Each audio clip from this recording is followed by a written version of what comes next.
Hello, friends, and welcome back. I hope you're all doing well by God's grace. If you haven't already, please take a moment to subscribe and hit that bell icon so you never miss an update. Let's start the second part. The weight of truth the courtroom felt heavier than it had the day before, like the walls themselves had absorbed every lie, every tear, every betrayal, and were now pressing inward. Janelle stood tall, but only just. Her eyes locked onto the judge, searching for something that had been missing for far too long: justice. Not just for herself, but for everything the family once believed they were. Beside her, Mary sat quietly, clutching a tissue in trembling hands. The sound of her soft crying was almost inaudible, yet somehow it echoed louder than anything else in the room. Kody, for once, said nothing. The man who once commanded attention now sat still, as if the courtroom had finally caught up with him. The confidence, the deflection, the control, it was gone. In its place sat a man cornered by truth. Then came the final question of the day. The prosecutor stepped forward, voice steady but sharp enough to cut through the tension. "Miss Brown, why now? Why tell the truth now?" Robin hesitated. Her eyes drifted across the courtroom, toward the family she once tried to protect, toward the life she could no longer pretend to believe in. When she spoke, her voice was soft, but it carried. "Because I can't carry it anymore," she said. "I can't lie to myself, and I can't lie to my children." Silence followed. Not the quiet of peace, but the kind that comes when something irreversible has just happened. The judge nodded, dismissing the jury for the day. Outside, the atmosphere shifted instantly. The courthouse doors opened to a storm of flashing cameras and shouting reporters. Questions flew from every direction, but Robin only repeated one thing, over and over again: "I did what I thought was right." Christine stood off to the side, arms crossed tightly across her chest. Her expression was cold, distant, like she was watching something she no longer belonged to. Janelle paced nearby, phone pressed to her ear, trying desperately to hold on to whatever pieces of control she still had. Mary disappeared quietly. No cameras followed her. No one called her name. And somehow, that silence said everything. But the day wasn't over. In the shadows near the courthouse steps, Robin lingered. Her hands shook as she dialed a number. When the line connected, she whispered, "It's time. I can't keep this secret anymore." Then she vanished into the crowd. The next morning, the third day of the trial, arrived under a gray, heavy sky. Even the weather seemed to mirror the mood: cold, tense, unforgiving. Crowds had doubled overnight. News crews lined the streets. Strangers gathered, whispering theories, forming opinions about a family they had only ever seen through a screen. Inside, the courthouse buzzed with anticipation. Something was coming. Everyone could feel it. Kody arrived early, but not confidently. His steps were slower, shoulders hunched, eyes avoiding contact. The man who once thrived on attention now seemed to shrink beneath it. Janelle stood by a window, watching everything. Christine and Robin slipped in through a side entrance, avoiding the chaos outside. Mary was already seated in the back, partially hidden, her face pale and exhausted. When the judge entered, the room snapped to attention. Her tone was different now, firmer, sharper. "Let's proceed." No theatrics. No patience left. Just truth. Robin takes the stand. When Robin was called again, her movements were cautious, almost fragile. She glanced briefly at her children before sitting down, forcing a weak smile that didn't quite reach her eyes. The prosecutor leaned forward. "You said you had more to share. Are you ready?" A pause. Then a nod. "Yes. I have to."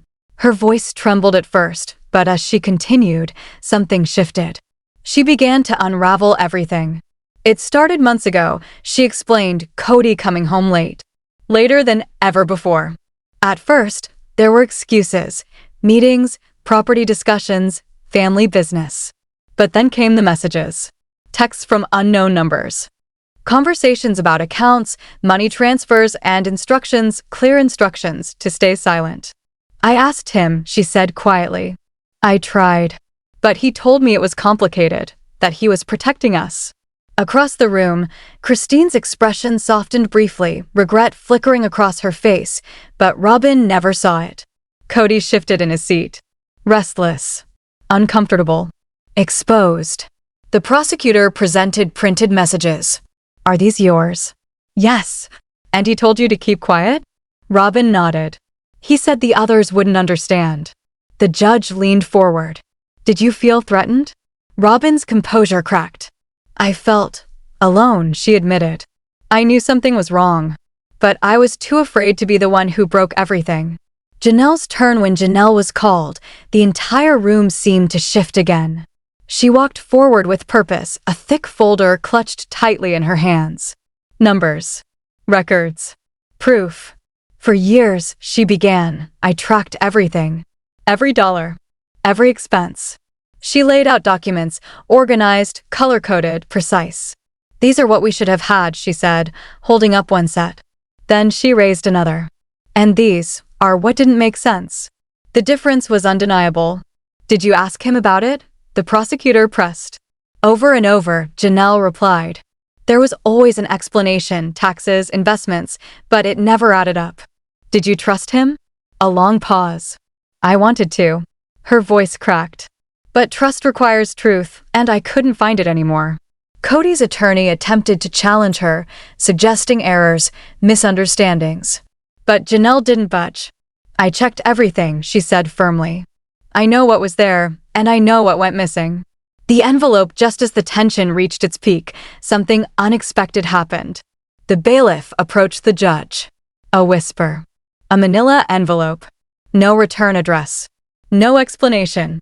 The judge examined it carefully, her expression tightening. Counsel, approach. Lawyers gathered. Voices lowered. Urgency spread. The courtroom held its breath. Whatever was inside that envelope could change everything. The judge finally spoke. This evidence may alter the course of these proceedings. And just like that, the storm had only begun. The envelope open's recess did nothing to calm the storm. If anything, it fed it. The courthouse hallways buzzed like a live wire, voices low but urgent, speculation spreading faster than facts. Every corner held a theory, every whisper carried weight. Christine stood with Janelle near a quiet wall, her face pale but focused. I'm telling you, it's about Coyote Pass, she murmured. Janelle shook her head slowly, gripping her folder tighter. No, this feels bigger than that. Across the hall, Robin sat alone, knees pulled close, her phone clutched in both hands as if it were the only thing keeping her grounded. Her eyes darted across the screen, reading, rereading, waiting. Mary stood by a window, tracing raindrops with her finger, lost somewhere far beyond the courthouse walls. And Kody couldn't stand still. He paced with his attorney, agitation written into every step. This isn't fair, he muttered under his breath. They don't understand what I was trying to do. His lawyer kept his voice low, controlled. Then let the evidence speak. Stay calm. When it's your turn, explain it. But Kody wasn't listening. His eyes stayed fixed on the courtroom doors. Waiting. Hoping. For something, anything, that might save him. Back in session, the courtroom filled again, heavier than before. Every seat taken. Every eye alert. The judge entered, her expression unreadable. We will resume. No delay. No softness. Just forward motion. She glanced down briefly, then addressed the room. New evidence has been submitted. Its admissibility will be determined in chambers. Proceedings will continue tomorrow. The reaction was immediate. A ripple of shock, confusion, frustration. Reporters scrambled. Observers leaned toward one another. Even the jury shifted uneasily. Whatever was in that envelope, it mattered. A lot. Outside, the pressure builds the moment court adjourned, chaos erupted. Rain poured down, but it didn't stop the crowd. Cameras flashed through the storm, microphones pushed forward like weapons. Christine, what's in the envelope? Robin, did you know about the accounts? Kody, do you regret anything? No one answered. They couldn't. They weren't ready. The Browns scattered, each slipping into separate vehicles, each retreating into their own silence. But not everything went unnoticed. A courthouse security guard lingered near the back exit, his gaze narrowing. Someone was leaving quietly. A young man. Hood pulled low. Face hidden. moving fast. In his haste, something slipped from his hand, a single piece of paper fluttering to the ground. The guard approached, picked it up, and read the words scrawled across it. "You don't know the whole truth." Morning of revelation. By the next morning, the courthouse had transformed into something else entirely. It wasn't just a trial anymore. It was an event. Rain hammered the roof as crowds gathered again, thicker than ever. News tickers rolled nonstop. Social media churned with theories, accusations, alliances. Inside, the tension was suffocating. Kody stood near the courtroom doors, arms wrapped tightly across his chest. Gone was any trace of confidence. What remained was a man bracing for impact. Christine walked past him first. Didn't even look at him. Janelle followed, clutching her folder like armor. Robin came next, her face pale, eyes swollen from a sleepless night. Her grip on her phone hadn't loosened once. Mary trailed behind, her hand brushing the wall as if she needed it to stay upright. No one spoke. There was nothing left to say. The envelope is open. The courtroom was silent, unnaturally so. The bailiff stepped forward, holding the envelope. It looked ordinary, but it felt anything but. All rise. The judge entered, sat, and wasted no time. We will now review the contents of the submitted evidence. A pause. Then, the sound of paper tearing open echoed like thunder. Every head leaned forward. The judge removed the contents slowly, photographs, documents, and a handwritten letter. Her expression changed as she read. First confusion, then realization, then something harder. She looked up. These photographs depict Mr. Brown meeting with a bank representative at a location not previously disclosed. The room stirred instantly. She read the timestamp. April 12, 2021. Then her gaze locked onto Kody. "Mr. Brown, can you explain your whereabouts on that date?" Kody froze. I was at Robin's house," he stammered. "There was a meeting about property. That's not true." Christine was on her feet before anyone could stop her. Her chair scraped loudly against the floor. "You told me you were sick. You said you were in bed." Gasps filled the room. The judge raised her voice. "Order." Christine stepped forward, hands shaking as she pulled out her phone. "I have the message," she said, voice breaking. "You said you couldn't even talk." The judge examined the phone. Silence followed. Heavy. Damning. Kody opened his mouth, but no words came. The truth unravels. The judge reached back into the envelope, pulling out more documents. Bank statements. Transaction logs. Transfers. Patterns. Then the letter. She began to read aloud. "This is evidence that Mr. Brown established a private account at Mountain Ridge Credit Union. Funds were transferred from the joint family account in small increments to avoid detection." A collective gasp swept the courtroom. "I am submitting this anonymously for my safety, and for the safety of the family." Janelle's hand flew to her mouth. "That's why," she whispered. "That's why nothing matched." Robin broke down completely, shoulders shaking as quiet sobs escaped her. Mary didn't move. Her face had gone still, empty, as if the last piece of hope had just slipped away. One by one, the prosecution moved quickly. "Your Honor, we call Christine Brown back to the stand." Christine returned, steadier now, but with fire behind her eyes. "I always knew something was off," she said. "He would disappear for hours. There was always an excuse, but never an answer." She was shown the photographs. Recognition hit instantly. "That's the old bank," she said. "He told us he'd never go back there." Her voice sharpened. "He lied to all of us." The defense tried to intervene, but the damage was done. Janelle followed. "I thought I was losing my mind," she admitted. "I kept trying to fix the numbers, blaming myself." She looked directly at Kody. "You made me doubt everything." Then Robin. Her voice barely held together. "He told me we'd be okay, that everything would work out if I just stayed quiet." A pause. Tears fell freely. But it only got worse. Finally, Mary. Soft. Broken. "I stayed because I believed in us," she whispered. "But at some point, love turns into something else." She didn't need to say it. Everyone understood. Closing in the courtroom atmosphere shifted completely. This wasn't defense anymore. It was collapse. The prosecutor stood for closing remarks, her voice clear and unwavering. This case is about trust and the deliberate betrayal of it. One man controlled the truth, the money, and the narrative until it could no longer be hidden. Kody's attorney rose quickly, desperation creeping into his tone. My client is not a criminal. He is a man overwhelmed by responsibility. Yes, mistakes were made, but not out of malice. But even as he spoke, it felt too late. The judge adjourned for the day with one final statement. Tomorrow, we will hear from the final witness. A pause. Then we proceed to verdict. Outside, the rain had stopped. But the storm was far from over. The final witness morning arrived with an uneasy calm. The storm had passed, but the air still felt charged, like something unseen was waiting to strike. Sunlight filtered weakly through thinning clouds, casting pale reflections across the courthouse floors where, for days now, the Brown family had come undone piece by piece. Outside, the crowds were larger than ever. Reporters stood shoulder to shoulder.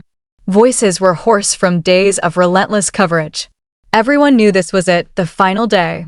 The end of a story that had spiraled far beyond what anyone expected. Inside the courtroom, the atmosphere was different. Quieter. Heavier. Final. Kody sat at the defendant's table, hands clasped so tightly his knuckles had gone white. The man who once dominated every room now looked smaller, diminished, like the weight of everything had finally settled onto his shoulders. He kept glancing at the empty space beside him. Where unity once existed, there was now only distance. Christine entered first. Her posture was still strong, but the fire in her eyes had dulled into something deeper, exhaustion, maybe, or acceptance. Janelle followed, her folder still clutched tightly, though now it looked less like a weapon and more like a shield. Robin hesitated at the doorway before stepping inside, her face pale, her expression fragile. Her hand pressed against her chest, as if trying to steady a heart that refused to calm. Mary came last. As always, silent. As always, carrying something no one else could fully see. The final call, all rise. The judge entered, her expression firm, resolute. Today, we will hear from the final witness before closing arguments. A pause settled over the room. Then, the back door opened. Every head turned. A young man stepped inside. His suit didn't quite fit. His posture was tense, uncertain, but his eyes held something stronger than fear. They held truth. A murmur spread through the gallery. Kody's face drained of color. Daniel, he whispered under his breath. It was his son. Estranged. Distant. Silent until now. Daniel took the stand, his movements stiff but deliberate. When he spoke, his voice wavered at first, but only for a moment. My name is Daniel Brown, he said. I'm Kody Brown's son. The courtroom stilled completely. A son's truth. The prosecutor stepped forward gently. Daniel, why did you choose to testify today? Daniel swallowed hard. For a long time, I tried not to see it, he admitted. I wanted to believe my dad had everything under control, that he was doing what was right for the family. His gaze shifted briefly toward Kody, but he didn't linger there. But I was wrong. Silence deepened. I heard the arguments, he continued. I saw the stress, the missing money, the way everything kept falling apart behind closed doors. His voice grew stronger. He would disappear, make excuses, tell everyone they were overreacting. But I knew something wasn't right. The prosecutor leaned in slightly. Did you ever confront him? Daniel nodded. I did. A pause. He told me it was adult business. Said I wouldn't understand. His jaw tightened. But I understood enough. The room felt like it was holding its breath. I saw him meeting people in secret, Daniel said. I heard calls about money, about accounts, about keeping things quiet. Across the courtroom, Christine covered her mouth, tears slipping through her fingers. Janelle looked down, her shoulders shaking. Robin couldn't even lift her head. And Kody stared straight ahead, unmoving, as if denial was the only thing he had left. The breaking point, Daniel, the prosecutor asked softly, why speak now? Daniel's eyes flickered. Because someone had to, he said. His voice cracked, but he didn't stop. This isn't just about money. It's about what happens when trust is used against the people who gave it to you. He turned, just slightly enough to face his father. You didn't just lie, he said quietly. You made everyone question themselves. The words landed harder than anything else that had been said in that courtroom. Not loud, not dramatic, but final. Closing arguments when Daniel stepped down, the energy in the room had shifted completely. There was no tension left. No suspense. Only inevitability. The prosecutors stood one last time. This case has shown a clear pattern, she said. Deception. Manipulation. Control. Not for survival, but for concealment. She gestured toward the evidence. The truth didn't come easily, but it came. Kody's attorney rose slowly, knowing the weight he was fighting against. My client made mistakes, he admitted. But he is not beyond redemption. He acted out of fear, out of pressure, out of a misguided attempt to protect what he built. But even as he spoke, the words felt hollow. The verdict the judge called for silence as the jury returned. Every movement felt amplified. Every breath louder. The foreperson stood. We find the defendant. A pause that stretched endlessly. Guilty. The word hit like a shockwave. Robin broke into tears. Janelle closed her eyes, relief and pain colliding at once. Christine exhaled slowly, as if releasing years of weight in a single breath. Mary remained still, but a single tear traced down her cheek. And Kody, he didn't react. Not immediately. He just sat there, staring ahead, as the reality settled in. Aftermath outside, the world erupted. Headlines flashed. Cameras rolled. Voices shouted. But inside the courthouse, something quieter was happening. The family stood no longer united, no longer whole, but finally facing the truth that had been buried for too long. Christine walked away first. Janelle followed. Mary lingered only a moment before turning toward the exit. Robin stood still, then slowly let go of the last thread tying her to what once was. Kody remained seated. Alone. The end. Or the beginning as the courtroom emptied, the sunlight broke through the clouds again, stronger this time. Not warm. Not comforting. But clear. The truth had come out. At a cost. And while justice had been served. The question lingered long after the doors closed. Was it worth everything it destroyed? The END second part is over. Next part are coming very soon. Thanks for watching.